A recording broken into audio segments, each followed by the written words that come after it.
Hello everyone, and welcome back to a new video. In this video, I'm gonna show you guys how you can delete your Spotify history. So if you guys want to learn how to do it, just follow the steps that I'm gonna show you. As you can see guys, I'm right now in Spotify, and this is how the homepage looks like. So right here, as you can see guys, in the top right corner, you're gonna find your notifications. Here you're gonna find your friend activity, and right here you're gonna find your profile icon. If you click on it, right here you're going to find account. From here you can access all of your account settings. Here you're going to find profile. From here you can upgrade to premium, start a private session. Here you're going to find settings. And lastly, the option to log out from your Spotify account. Go ahead and click on settings. Then right here you're going to find all of the settings related to Spotify. So right here you're going to find language, explicit content, autoplay, audio quality. Here you're going to find the library, display.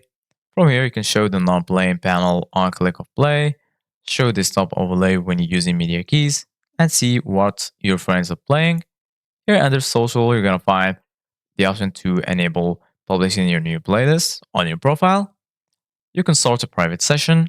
If you start a private session, nothing will be added to your history, and also your friends won't be able to see what you're playing.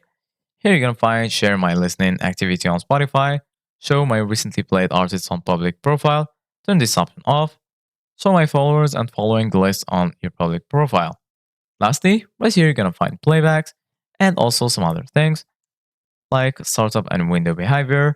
And here under storage, you're going to find downloads, cache, and offline storage location.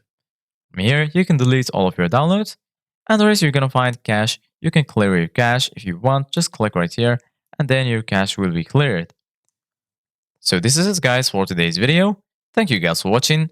See you guys in the next video.